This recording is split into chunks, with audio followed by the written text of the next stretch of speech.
Worldwide, cardiovascular disease affects the lives of hundreds of millions.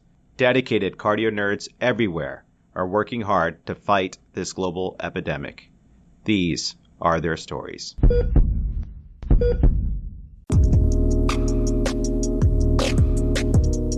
Hello, CardioNerds. This is Ahmed Ghunaim, internal medicine resident at Beth Israel Lahey Health and CardioNerds Academy Fellow in House Jones. Thank you for tuning in to this Narratives in Cardiology discussion about the vital role of international medical graduates in the U.S. medical workforce, with a master CardioNerd, Dr. William Zoghbi. This episode is especially meaningful for me. I myself grew up and went to medical school and residency in Alexandria, Egypt. I saw and felt firsthand the challenges IMGs face just to break into the U.S. medical system. Like many IMGs, I took an unpaid research position during my time before residency.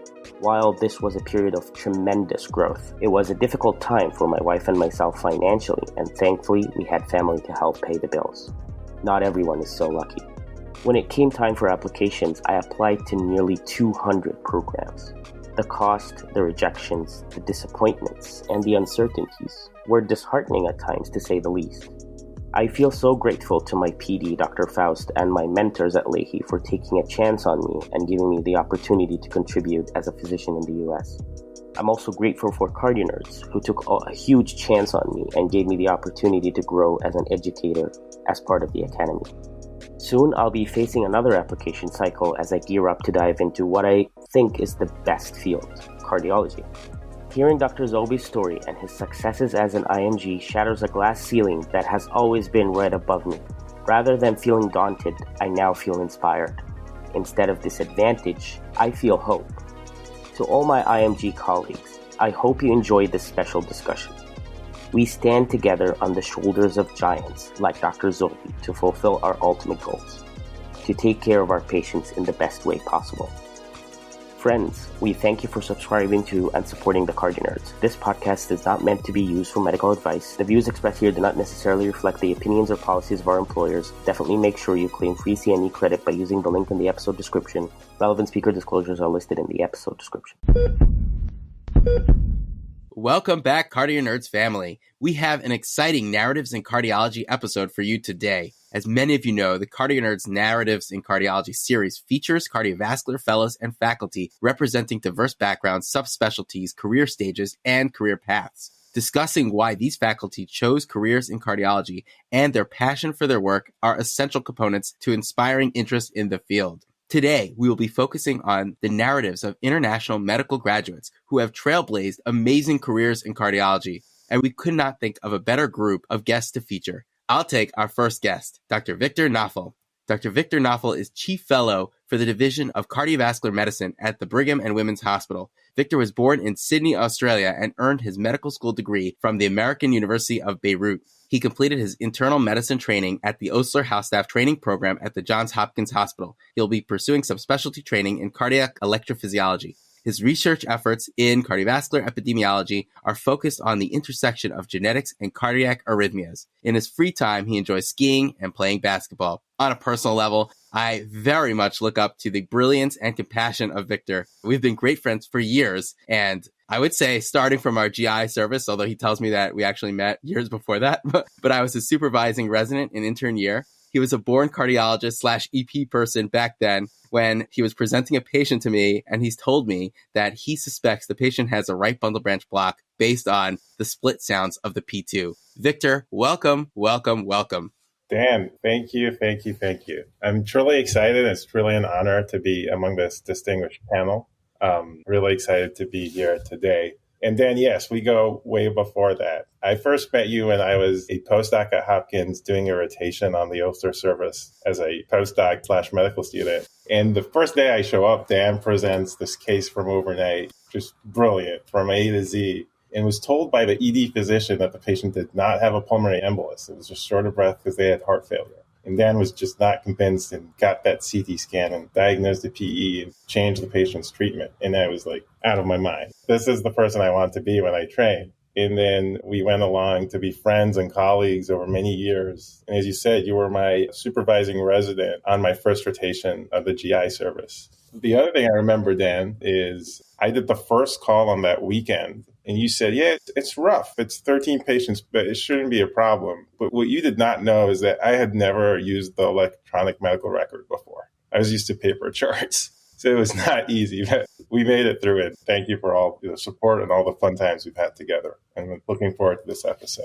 I'm not surprised that Dan, who would later found the CardioNerds, was as brilliant back then as he is now. But while he doesn't remember the first day he met Victor Nauffal, I certainly remember the first day I met Dr. Victor Nauffal. One of my claims to fame from residency, I had the pleasure of working with Victor. Victor, your very first day as a full-fledged doctor, you walked into our liver service resident office with your brand new Dr. White coat. And from that very first day, I just knew that you were something special, man. You're a chief fellow at the Brigham right now, and it was so apparent back then on that very first day that you would do great things. Speaking of brilliant people who are going to do great things, I am so thrilled to introduce Dr. Isadora Sande Mathias. Isa was born and raised in Salvador, Brazil, completed medical school from Federal University of Bahia. She is now an internal medicine resident at the Cleveland Clinic and soon to be cardiology fellow at the great Houston Methodist Hospital. In her free time, she enjoys outdoor activities, fitness, and most recently cooking. And I have to say, she's shared so many pictures of delicious looking, mouth-watering food, and I've yet to taste a single bite. I have had the pleasure of working with Isa both clinically as well as via the CardioNerds after she joined our family as Academy Fellow in House Jones. So Isa, welcome to you, and I'm so happy to finally have you on the show.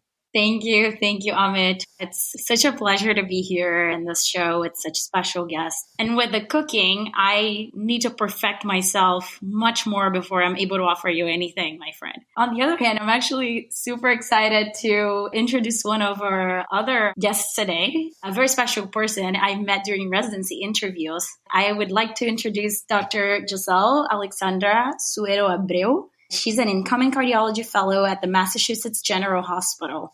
Giselle was born and raised in the Dominican Republic, where she received her MD degree from the Instituto Tecnológico de Santo Domingo, INTEC. She then went to NYU and obtained both an MSc in biology, physiology, and neuroscience, and later a PhD in biomedical imaging. She went on to complete an internal medicine residency at the Rutgers University, New Jersey Medical School, and is currently completing a chief resident year. She is a star by every measure and will surely have an impactful career as a physician scientist in the fields of cardio-oncology and cardiac imaging. It's funny because I met Giselle, we never actually met in person, but we completely feel like friends because we met on Twitter during our interview season. And I looked at her and the things she was saying and the way she was so passionate about being a chief resident, about being a future cardiologist. And she was also a Latin American woman. And I reached out to her immediately, basically said, hey, I think we're meant to be friends. Let's start talking right now. And we exchanged phone numbers and we talked and supported each other through the interview season for fellowship. And it was really fun. I was very positively surprised when Amit told me that we were going to be on the same episode with Dr. Zoghbi and all of you guys. So I'm very excited. Thanks so much for the invitation. It's an honor to be part of this important episode that is so close to my heart. Isa, thank you for the kind introduction. And yes, Isa and I connected during the virtual cardiology fellowship recruitment season this year. And we are a testament that you can connect even virtually. And it's wonderful that we get to work together. And I'm looking forward to going through fellowship together as friends as well.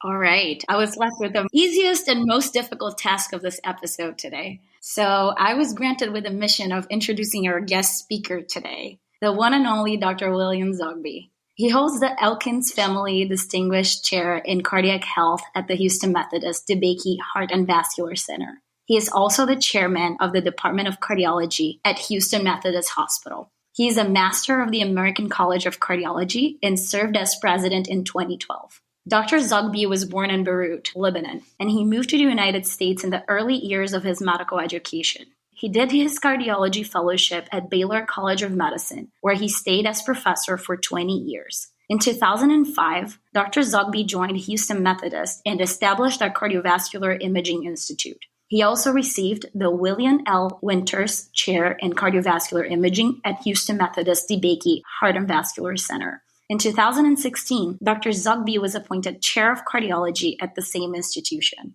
Dr. Zoghbi served as president of ASE in 2008 and 2009 and president of the American College of Cardiology in 2012 to 2013. He served on the ACC Board of Trustees from 2001 to 2015, and he represented the ACC and the global cardiovascular community at meetings of the United Nations and the World Health Organization. As a dedicated educator, Dr. Zoghbi has trained more than 100 cardiology fellows in advanced cardiovascular imaging. In 2004, he received the American Society of Echocardiography's Richard Popp Excellence in Teaching Award. Personally, when I was invited to participate in this episode, I felt honored. I remember when I found out I would be interviewed by Dr. Zoghbi at Houston Methodist. I felt so lucky, but somewhat very nervous too. How do I start a conversation with such an authority in cardiology and cardiovascular imaging? But this completely changed in less than a minute of interview. Above and beyond all of his incredible accomplishments that I just mentioned, I was amazed with his humbleness and his easy laugh that we will likely see in this episode many times. I remember leaving my interview thinking we could talk for hours. I'm very glad to continue the conversation today. Dr. Zoghbi, welcome to the show. Thank you, Isa, and thank you very much for your invitation to spend some time with you in this really timely and wonderful episode. I know you're going to address international medical graduates, but graduates in general. And I love your forum of CardioNerds. There's nothing nerdy about it. It is just lovely. And to have open conversations on things that matter to trainees, but not only to trainees, to actually faculty, because they interact with you and they help you train and grow in the field. And this is not about 3 years, 4 years. It is a lifelong commitment. Thank you so much, Dr. Zoghbi. We've read your work, great papers, while we were preparing this episode, and we're so impressed with your long-standing commitment and advocacy for international medical graduates, specifically in the cardiovascular workforce. So first, thank you so much for all that work. And for those who are not familiar with the definition, international medical graduates, or IMGs, are physicians who graduated outside of U.S. medical schools, regardless of nationality. Non-U.S. IMGs are IMGs who are not U.S. citizens or permanent residents. Dr. Zoghbi, to your knowledge, what is the current state of the IMG workforce in the U.S. and how has this changed over the years, particularly in the field of cardiology? IMGs are an integral part of training and the workforce in the United States. This is nothing peculiar or particular to cardiovascular medicine. This has been going on, I would say, for close to 30 plus years. And the reason for it are two things. One is that the workforce in the United States, because of its population and the need for having a certain number of physicians to the population, we would not be able to fulfill the number of positions of medical trainees in general for the population. So that's number one. Number two, obviously, we are leaders in this country of medicine, science, and training.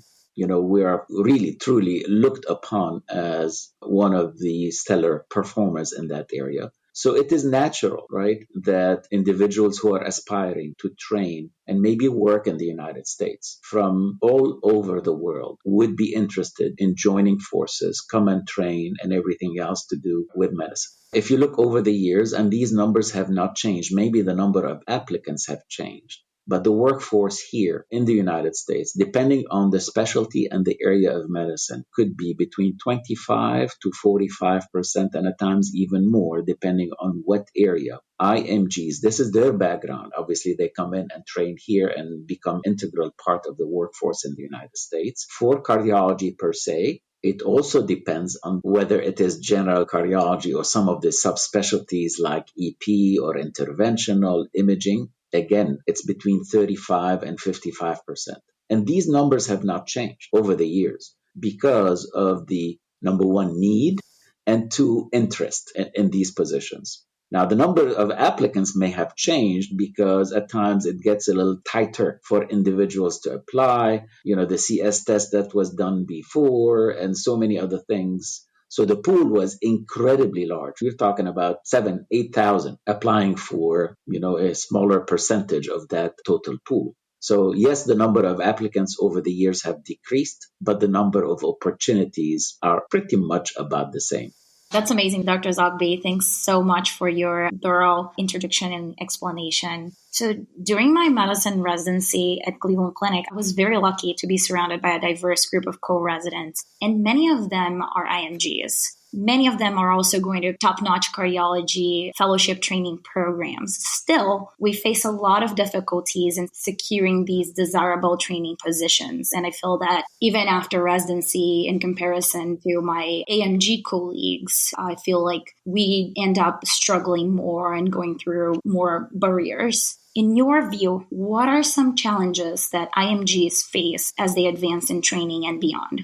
There are certain challenges, certainly, that you experience. I've personally experienced being an IMG by definition many years ago, and we can talk about that journey. But I think these are realistic challenges and not necessarily discriminating. Okay. And let's go maybe through some of them that I know I have to deal with as chair of cardiology. But also, I do not forget my roots and the various things that people go through to get to where they want to be. Number one, if you're coming from a foreign country, graduating from a foreign country, it is a steeper ladder to come into this country and be competitive among other individuals who have trained here. And let me tell you that one issue is the medical school itself, right?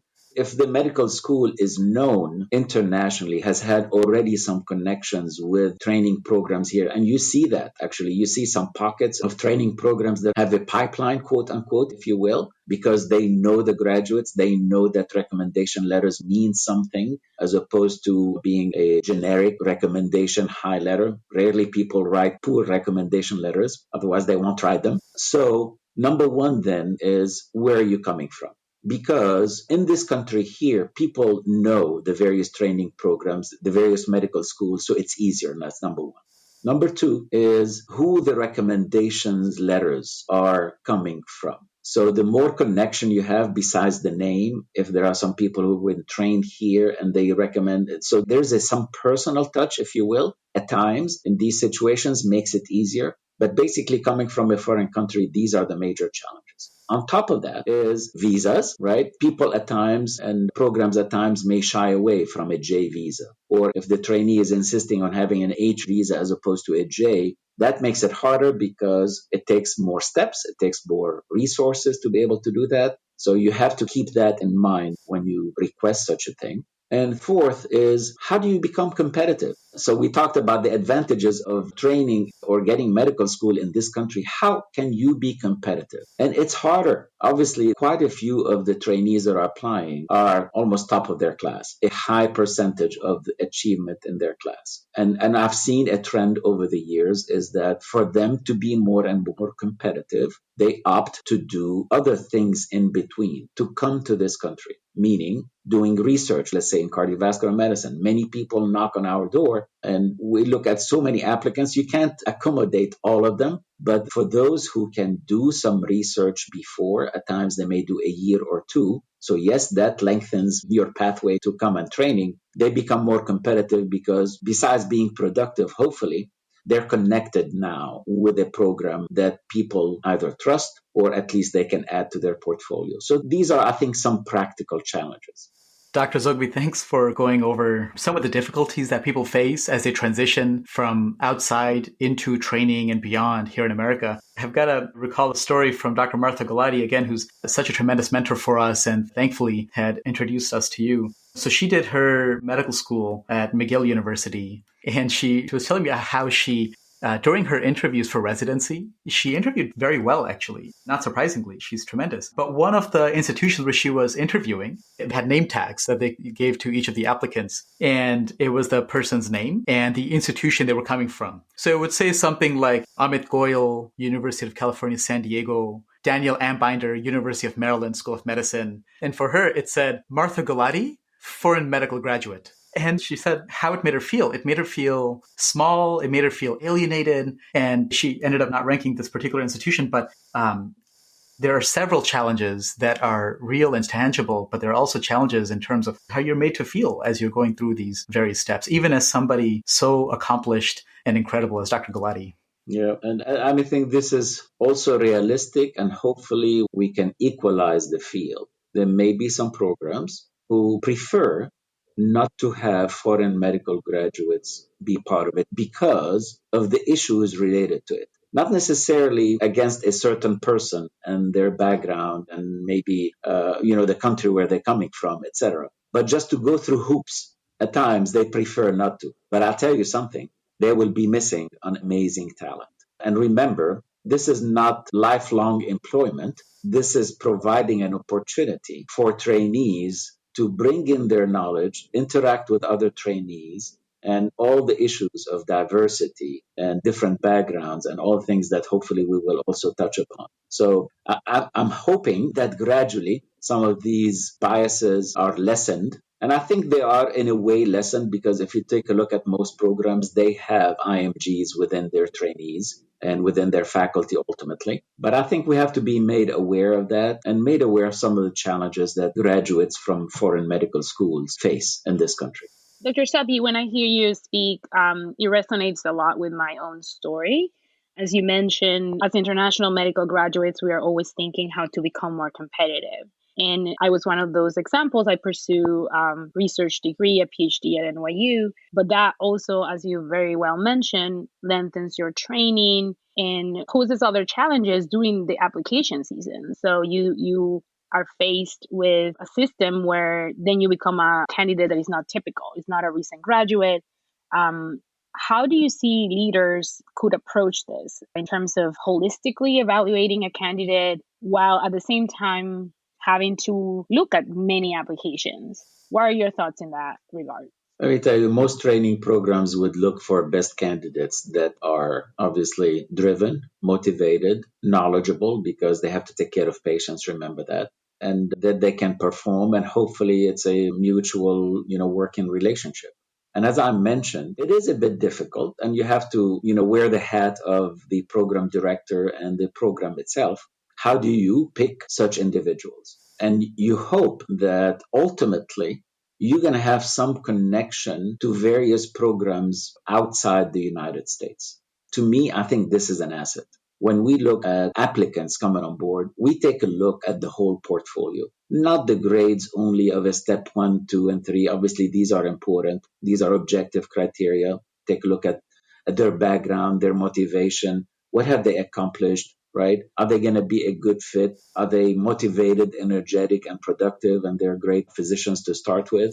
So I do hope, I know the vast majority of program directors would look at this, but we have to be honest that foreign medical graduates, international medical graduates have a little more of a challenge just because of what goes into the equation. I know at times you go for what is available. Okay, this is obviously an advice for people applying is if you decide to go in that direction, do it in the direction of where you think, your passion lies, as opposed to just what's available. At times you may have to settle for what's available, and I understand it because you're so motivated, you just want to get there. But at least start looking for things. If you're interested ultimately in cardiovascular medicine, do your homework and look around, whatever connections you have, whatever mentors you have locally, they have connections. So it is about networking because that's how it gets you one way or another. And at times, I share with you, at times I get some of these amazing letters from people that I don't know at all. And I think the case is so strong. Although you may not have a position, I'll create one for them. And I do hope we could, all of us, do something like this to help people aspiring and so motivated to be able to do something, although, locally they may not have neither the means, nor the resources, nor the availability to do such. Maybe I could just follow up with a question, Dr. Zoghbi. I think some of the maybe counter arguments that are circulated at times are that foreign medical graduates may be taking the place of a U.S. medical graduate who themselves have to go through a lot of hoops to go through medical school and all the financial burdens that could entail. What is your assessment of that argument? I don't truly believe such. And the reason for it is two things. One, we don't have enough good applicants that would go through the various training programs, in truth. Now, if you want to say, I'm going to close the venue for anybody who is international medical graduates and take all the applicants that are applying for training programs, be it medicine, surgery, whatever it is, you may end up conceivably with individuals who are interested but may not be able to perform to the level that you want to perform.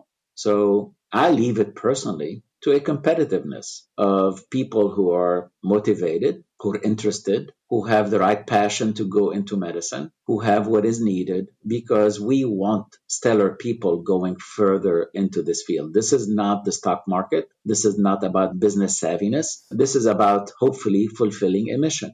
And I think if our U.S. graduates are the most competitive, let it be. If some of our international medical graduates are the ones who are just like amazing people, I'm going to look in my program. I'm going to look for amazing people. And it is competitive. We don't have slots for everybody. But at the same time, this is a competitive world, and we want U.S. and non-U.S. to be in the best shape, form, applications, background, motivation to be able to do what is needed. Great. Maybe I can add some numbers to this discussion. Dr. Zoghbi, recently data from the 2018 NRMP Program Director Survey showed that 46% of program directors would seldom interview a non-U.S. IMG, and 32% would never do so. This certainly may reflect some unconscious and conscious biases towards IMGs. In your opinion, where do you think this comes from, and what might we do to reduce this bias in recruitment? It is an unfortunate number, particularly the ones that say, I will never interview somebody who is an IMG. And we may have to understand beyond a survey, what are the underlying factors that are causing such a thing? Is this a bias just because I am US centric and I'm just not interested in diversity in my program? Is it because of the challenges that at times that program directors have to go through? Is it because of a T32 or other things that foreign graduates may not qualify for? Is it because of visa issues? Is it because of a bad experience that some of these graduates were quote unquote sold on a good graduate and end up not performing well within their cadre of individuals? And is it because I never had such experience before? I don't know what I'm missing. And maybe they should talk to other program directors. So to me, maybe through CardioNerds, maybe through ACC, AHA, other things, okay, to have a discussion among program directors, cardiovascular or otherwise, and talk about this particular issue so people know from each other and maybe decrease some of these barriers. I think a positive momentum in that direction is just look at over the past, I would say 2 years, most programs, I'm not talking about program directors, but most programs, healthcare systems, companies, you name it, universities are thinking of things that was in the background, was not really much talked about, which is diversity, equity, and inclusion. I mean, this is not a silo as to who do I hire as a faculty or who do I employ and what my staff looks like. For program directors, that should be one of those factors that you look at. And maybe through the various mechanisms that should be up there talked about. And I'm glad you raised it, because to tell you the truth, I was not aware of such large numbers. We can't keep up with all data, but since this is the focus of today, you've enlightened me as to the magnitude of the problem. And this is not a 5%, right? So this is important to tackle. Thank you, Dr. Zoghbi. We agree. This is an important conversation to have. Clearly, our international medical graduate colleagues possess the talent, passion, and compassion for top-notch clinical care and innovations in research, as just looking around the room here today, but obviously also broadly speaking. Dr. Zoghbi, if you could, would you and how would you change the selection process for IMGs into internal medicine and subsequently cardiology residencies and fellowships?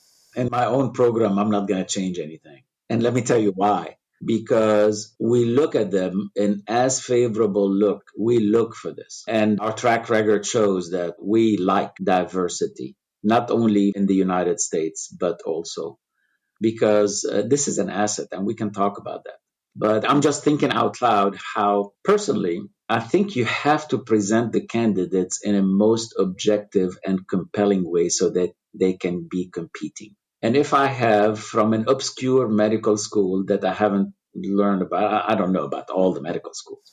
But if the medical school is not well known, and most of these recommendation letters, if you will, are generic, and the grades is a pass-fail ratio, And I have no idea. I'm sorry. I know there's going to be a discussion about this, but how would I know whether this individual going to be able to, number one, be able to perform well? Because there is a performance besides teaching. They have to take care of patients one way or another with supervision, right? So what I'm saying is to decrease some of this is one, increase the level of discussion, two, enhance the application process so that we have some objective measures, in addition to conceivably a personal connection, so that somebody who is training in, let's say, South America or the Middle East or Japan can make a case, and they can take a look at mentors within their program who've trained somewhere else outside, because then they can connect one with another so people know whether their recommendation is really very valuable, yes or no. So you have to put the hat of the people selecting, because they don't want to select individuals who don't perform well. So it's a dialogue, and the better case you present objectively and subjectively with some connection network, some proof that this individual, if we don't know what their medical school, what the people are, we have to be able to come to some consensus regarding that. And it cannot be generic. Really, it cannot be generic. Meaning somebody coming from a foreign medical graduate applying for, let's say, 100 training programs, and all of them is going to look at it the same because they don't have that connectivity. That's so amazing, Dr. Zoghbi. Thank you for explaining all that to us, because us IMGs on the other side of when we're applying and interviewing and going through the whole process, we don't know for sure what it's being expected, what it's being looked at. And you can't imagine how thrilled, how excited I was when I finally saw the list of my co-fellows upcoming at Houston Methodist. And my class is comprised by IMG colleagues from so many countries like Nigeria, India, Pakistan, Syria, and in my case, Brazil. This was an amazing surprise, and I can't wait to start working with such a diverse group of co-fellows. No, it's thrilling to see. The way I see it is many of these IMGs are the best in class. Just imagine what they had to go through, just like you and I and many other people here, even on the call. What you had to go through yourself, okay, to compete internally in the country of origin. The amazing support that usually also families have for such. And the sacrifices that people, when they go across either the land or the seas and everything else, of what are the challenges that they're going to face, but they have that motivation to be able to do that. So many of these IMGs are really top of their class in so many ways. And not tapping on such a treasure may actually decrease that opportunity for them, number one, to shine and to contribute to training, research, education, and ultimately to the workforce. And I want to say something about that. When you contribute to the workforce, meaning training in the United States, it's not necessarily staying in the United States, although, many stay. Many of them go back, not necessarily only because of a J visa requirement or other things. I can tell you, 2 of my graduates from cardiology went back, I'm thinking of, the recent past, went back to the American University of Beirut, my alma mater. And actually the chief of cardiology is my trainee. And I'm so proud of that. And the chief of the Echo Lab is one of my trainees, and they're passionate.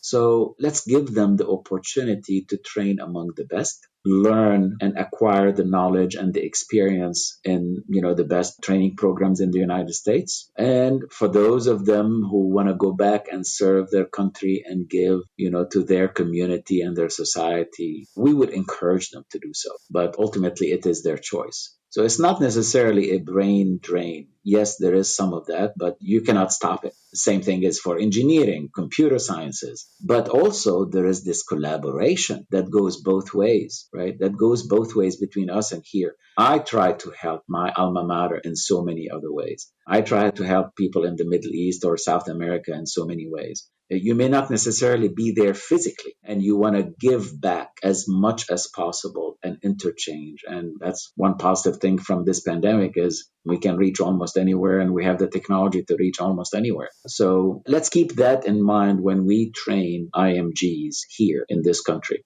We have to think about the workforce here, the workforce there, to take care of patients, but also to contribute to innovation and sharing knowledge and education. Dr. Zoghbi, following on that idea of the workforce of international medical graduates, and from your position leading an academic institution, How do you see the selection process of IMGs when transitioning to the cardiology workforce in terms of similarities at the trainee level or any differences? I think it's easier, to tell you the truth, for us cardiologists as opposed to internal medicine selection. And you know why? Because they've already been through training programs here in the United States. So that major hoop has occurred. Now, at times, we get candidates who are interested from foreign countries and supported by their governments to train in cardiology after their internal medicine training somewhere else. And yes, we consider them just like anybody else from a competitiveness point of view, from everything aspect point of view, their drive, their motivation, their interest in research, et cetera, et cetera. But what I'm saying is that pool is still large. If you look back, we don't dig into where people are coming from. Obviously, we take a look at that. But more importantly is at that level, right? It is already a higher level of knowledge of them because they are in the United States. And I do aim for diversity in my program. And I do hope other people also aim for that because this is the power of innovation, the power of inclusion, the power of diversity. And just imagine if we all think alike, look alike, have the same background, have the same interest. And just imagine if all of you were imagers. Can you believe that? No, I'm being facetious here, but just how dull it would be, number one, how non-stimulating it would be, and how narrowly focused it would be.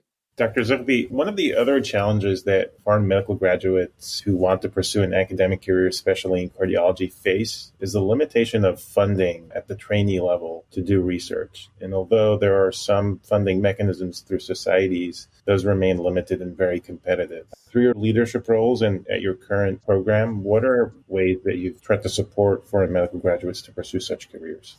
It is an issue. And where the issue lies, truly, is if they're interested in research to enhance conceivably their portfolio and be gradually known in the United States before they get a position, let's say in internal medicine or any of that. Why? Because then you have to find resources, either a grant or a support from the hospital or a foundation money or grant or something that we have raised through the community to support research. So you could see how difficult it is. So we talked about it before that one aspect to get to be known is to do a research year or two.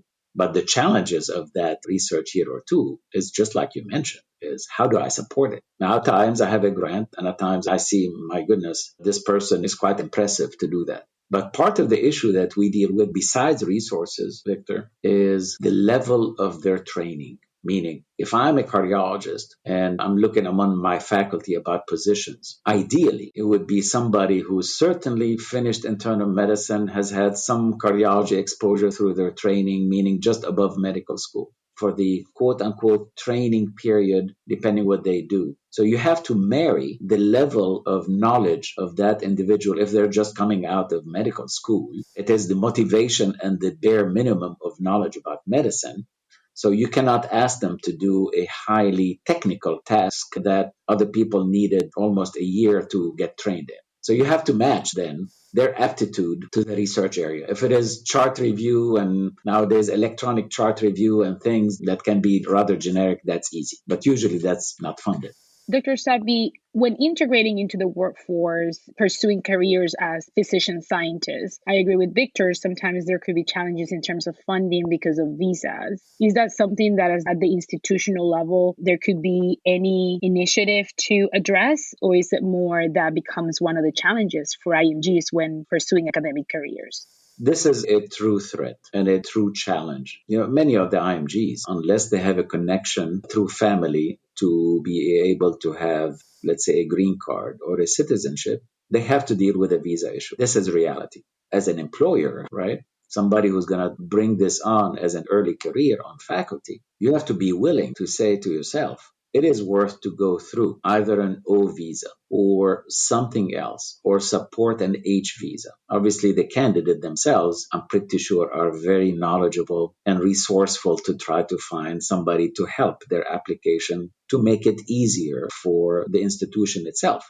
Irrespective, there is a challenge. And we support visas, with all what is needed for that, because ultimately you're going after a candidate that is stellar that you want that candidate to be part of your faculty. And if you were not, that's the biggest issue, right? So it's always on the graduate. It's competitive, but this one is to support beyond just a faculty position, to support a visa channel, an employment channel for them. So always be on tip-top shape, driven, productive, differentiating yourself. That's very important. Yeah, so clearly there are so many barriers at every stage. And I heard you earlier saying that the barrier to getting into cardiology fellowship is almost easier because you've already gone through some of the more difficult hoops. I think we could all agree that one of the more difficult barriers is getting into residency to begin with. And we talked about the criteria for selection. Soon, USMLE Step 1 will become pass or fail instead of a 3-digit score. And I'm thinking about my mother when I'm asking this question. She and my dad moved from India to America in the middle of their career. She practiced for well over 15 years before they moved, really for my benefit.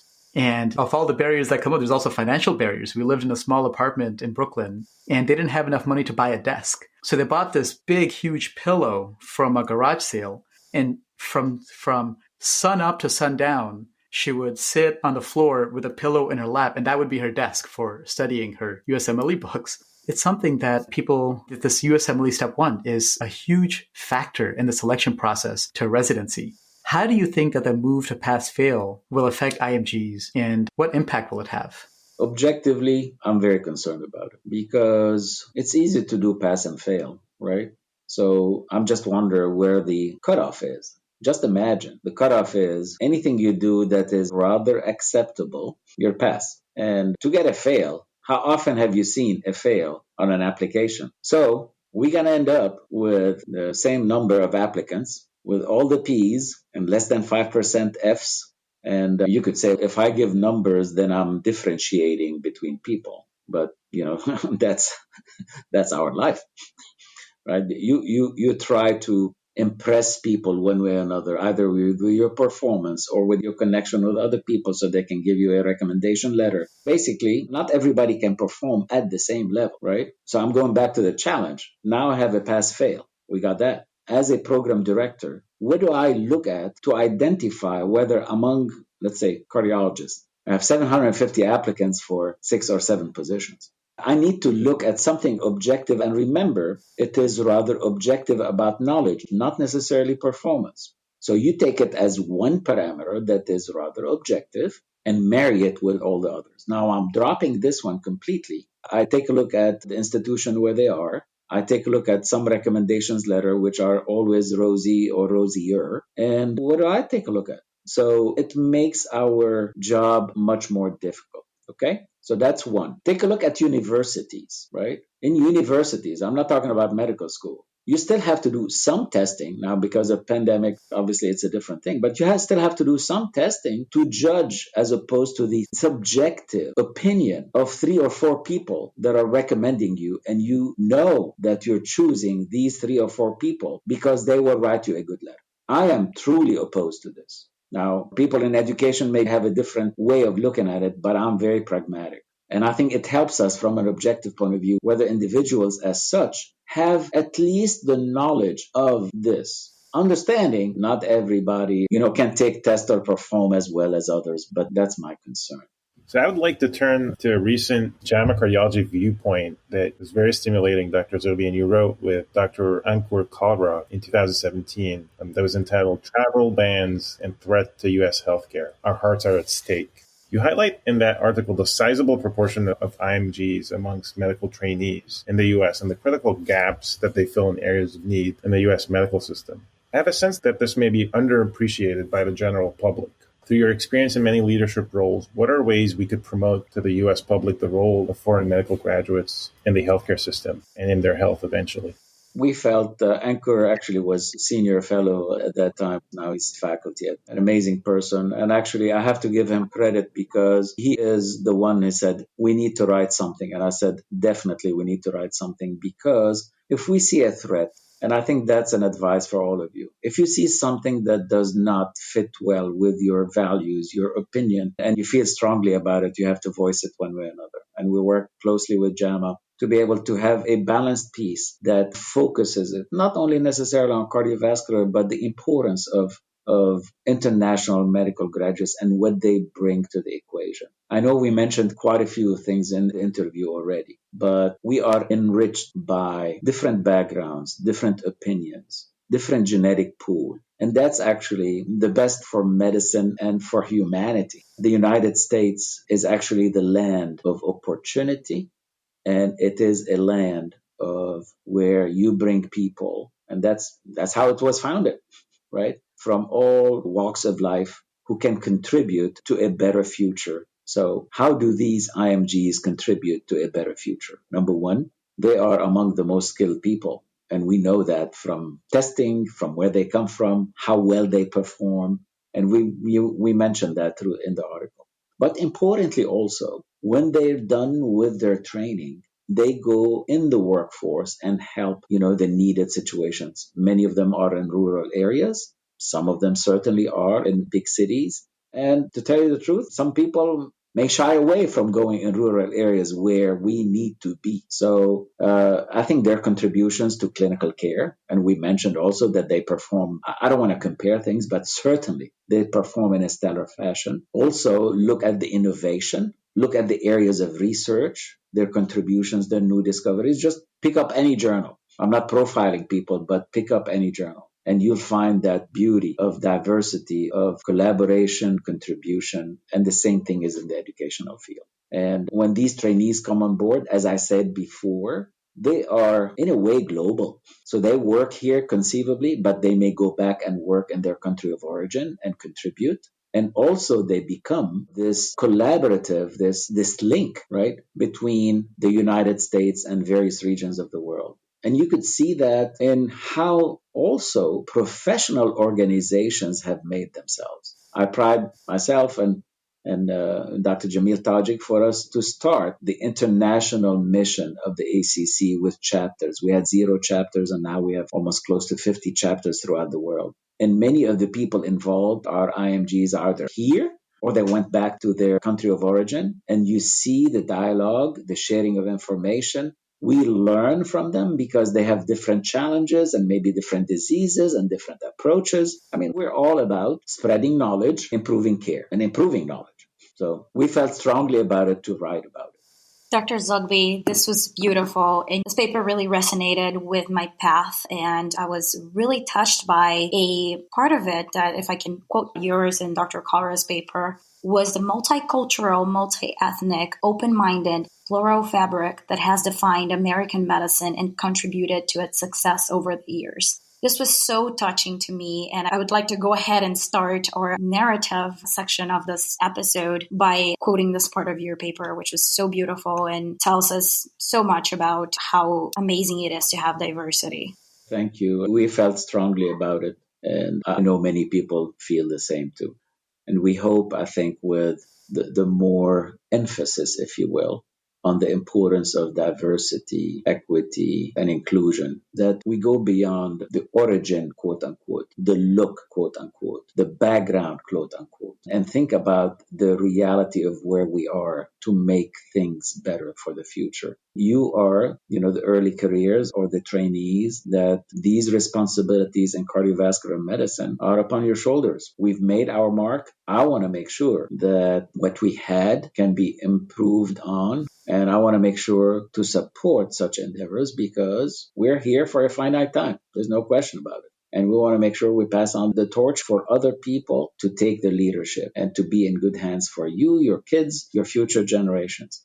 And I think, a word that I use in addition to this is, in a polarized world that I've never seen before in this country and other countries also, is that we have to be accepting and tolerant. Tolerant not in a negative way, but to see other people as equal and give them opportunities to rise, because if they rise, all of us will rise. Dr. Zoghbi, you and I share the same alma mater, and I similarly graduated from the American University of Beirut. And as you had mentioned earlier, tried to distinguish myself by pursuing additional years of research before applying to residency. And I had an interest in pursuing research in an academic career, but certainly pursued that path additionally to try to secure a competitive training spot in the U.S. I feel I was fortunate by coming to the U.S. that I was surrounded by a wealth of mentors from my alma mater. As you've said, many generations have come over to the United States to train here. And I do realize and appreciate that might not be the case for every graduate. I'm curious what sparked your interest in cardiology, and how was that path for you many years ago where maybe that sort of wealth of graduates from our school wasn't present? Thanks for the question, Victor, and congratulations to you also. It is quite in the past, but I will never forget it. Because number one, I know in Lebanon we had amazing opportunities to learn. And from even my high school to the American University of Beirut has been really the foundation of how you learn, what are some of the mentors, and most importantly to me is curiosity and how you continue to learn. If these are instilled in us, I think you will continue pursuing whatever your passion is. Interestingly enough, you may not know this, but in high school or after high school, I was not going into medicine. My path was much more engineering because I was driven by physics and math. That was my forte. Biology was not my forte. So I was going into engineering, and we had no mentors at that time, truly, and no advisors. Here, I can see my kids when they were in high school, they had all the advice and everything else to understand what they're. So I was doing it myself and going around with people. And it was a fortuitous get together. And I met one of the physicians who was training in the French faculty. He told me, William, said, "Oh, you're going to love medicine. I love it so much. And I know you're interested in math and physics and all that stuff. The science is amazing, but also the human touch is getting to help people and engage with people. And I know you would love that." So it sparked something in my mind that said, at least my undergrad, I'm going to do biology. That's what I did. And, I applied for medical school there, and I got in medical school. And then obviously the war broke out. So we were there for 2 years. It was very tough. 3 of my classmates were able to transfer after 2 years of the war, with dangers and so many other things. We don't have to go through them, but that's in the rearview mirror. But also it keeps you grounded as to what's important and in life, and what are real challenges and how do you overcome it and be resilient. And I was fortunate to land in the United States. Certainly none of that was in my radar screen. I was thinking maybe after medical school at the American University of Beirut, I can maybe come for a specialty, just subspecialize and go back to my alma mater, who I love and I still serve. I'm on their board of trustees and I head their medicine and health. So this is giving back because it's part of us. And I think I had tremendous opportunities. So mentorship is critical at every step of the way. It's even more critical at your level, but it will never go away because it's great to be able to aspire. It's not only aspire for people's modulation of how they address medicine, but also a balance, a checkpoint, if you will. A conversation that hopefully you can grow and emulate and pick what you really like about it. So amazing journey. I would have never thought that it would be that. And also it tells you about the United States itself and what is possible in the United States that we all admire, because it gives you opportunities that in many other countries you may not have such opportunities. And it is rather flat as opposed to hierarchical. I'm not talking about flat from a negative point of view, meaning that the hierarchy is not as steep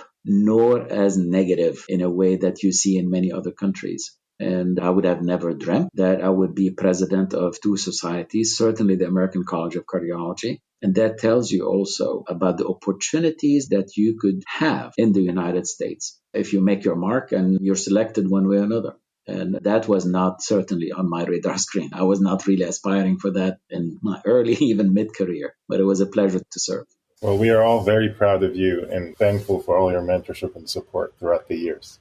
We're energized by people like you and by our trainees, truly. And I think because they keep us young, they keep us thinking smart, because if you're challenging us, and I challenge my fellows all the time and they challenge me. And I do that in a positive way because we all want to get better. We all want to be as invigorated, motivated for a better current and a better future.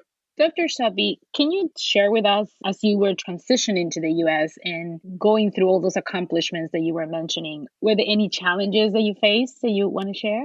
Not at all. No challenges. No, I'm just kidding you.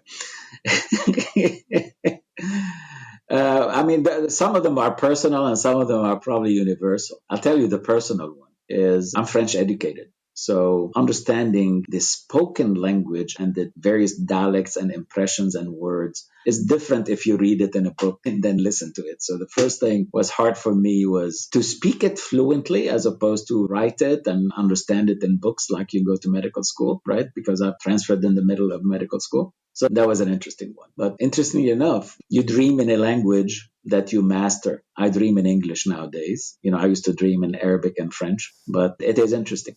Two is basically accommodating to life early on. I came to the United States in 77. That was very difficult. There was no FaceTime, and Lebanon was during a war. And you just tell you about the sacrifice of your parents. They said, go. And they sacrificed much more than we are sacrificing for our kids because it's a better future and we're going to tough it out here. But to get in touch with them, to go through international calls, you're allowed 3 calls and the lines were always busy. So that's it. So you spend about 2 or 3 hours to just make a call that per minute is about $3. So just to tell you the story, and that was in 77, 80, 85, all this. So these are the challenges to stay connected and coming to a world that is rather foreign to you. The other things that were much easier is the way of life. It's just like you could sit in your home even then and do almost any transaction you want to do. In Lebanon, we were told that you could do 1 task per day. That's it. For you to be able to do it, you could do 1 task because of all the difficulties that you had to go through. So, balancing that, it's really amazing. And I know you share, many of you who are foreign graduates, you share that for me, Lebanon is my roots. And gradually, after a few years, you feel that you belong in 2 places. Because if Lebanon is my roots, the U.S. is my trunk for the whole tree. And it is so integral that you truly think global. You give to this country and to not only Lebanon, to many countries. You become a citizen of the world. And I love this feeling because you're much more empathetic towards, life, towards human and others. And I think it just become you citizen of the world. And I just love to give to this country and the others. And again, as I told Victor, I would have never dreamt that I would have, number one, the opportunities that I did, because at times in calamity and stress and difficulties and challenges, opportunities may arise and you have to look for them. And I know each one of the IMGs have their own story. There's no question about it. I give leadership courses at ACC. And the first thing I tell them said, you didn't think that you're going to be at this leadership course a year ago. And many other things in life are not controlled. They're not planned. Obviously, if you don't dedicate yourself and put yourself to work and do things that you want to do, you're not going to be able to accomplish many things, but you're going to have tremendous opportunities ahead of you. And it's for you to choose. And how do you navigate your life? Dr. Zoghbi, just wanted to inquire about how you felt during passing on the Olympic torch and how did that come about?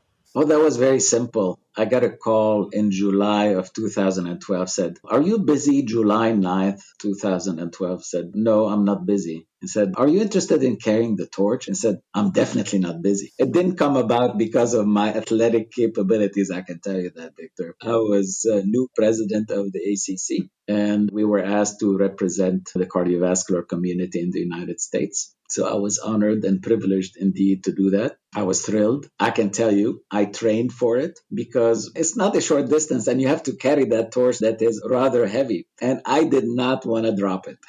It is exhilarating. It was probably among the best experiences ever. And I'll share a few things with you that gives you an opportunity to meet amazing people, famous people, and individuals who are locally famous. The person I met and, we've had a great fun together is Michelle Kwan, the skater, and she's amazing, and she was there. But it's interesting that people who carry the torch are usually local. So the person that I took it from is actually from the Oxford area, was legally blind. He had craniopharyngioma, and he was so respected in the community because he would go to the hospitals, talk with prospective patients who needed surgery, etc., to comfort them. The one I gave it to who had an accident and could not walk for years and had rehabilitation and was able to walk after that. So really amazing people who dedicated themselves and number one were role models in their community to inspire people, dedicate people. There were a few people from the United States, college graduates or college actually attendees who started companies to help other people.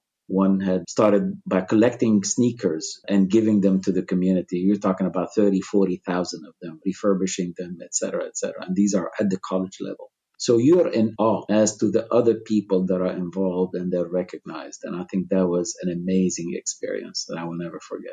Dr. Zoghbi, this is incredible. Thank you so much for sharing your story here today and for being with us. And I am even more thrilled. I'm looking forward to working together very soon. But before we finish, can you share with us what makes your heart flutter about mentoring IMGs to be future cardiologists?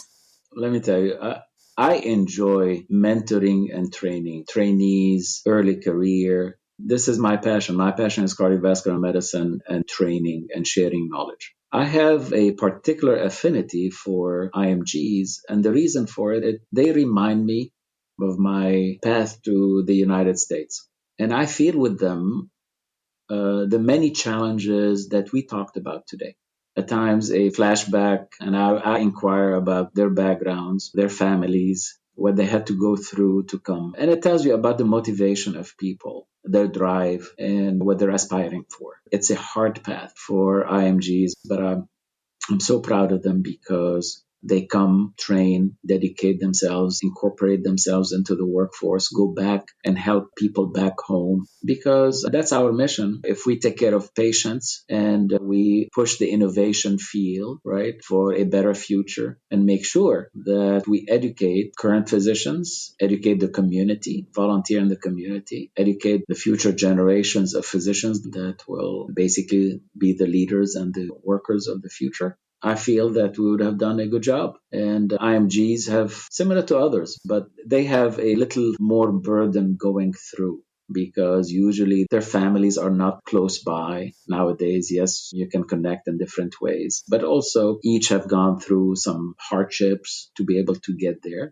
Not that U.S. medical graduates haven't gone through the same. In truth, and I don't want to focus only on IMGs, is that we have a lot of work to do here. And you say that IMGs may be conceivably a harder path, discriminated against, etc. But we have to do a better job in the United States of seeing more diversity in our workforce and our trainees. And I think about Hispanics, Black, Asian, other things to give them opportunity. Now, I see this late in the course, right? Because you're presented a slate of applicants from which to choose. But we want to make sure that on that applicant list is a great number of diversity of individuals' backgrounds within the United States and from outside the United States. And these take time, but also have to take a priority so that we can give opportunities for people to go through high school, finish high school, go to college, be interested in medicine, which is among the most respected and professional things that you could do in life. And for us to be on the receiving end, ultimately, of somebody knocking on the door and being interested in cardiovascular medicine and its specialties. But I'm giving you this because it's upon you, upon us, all of us, to make sure that we have a good representation, but we want quality people. I don't want just representation just for the case of representation. And that's why our work has to start even earlier of inspiring people, giving them the resources, the opportunities to go and train. I'll share with you that one of my patients who turned out to be a great friend also at the same time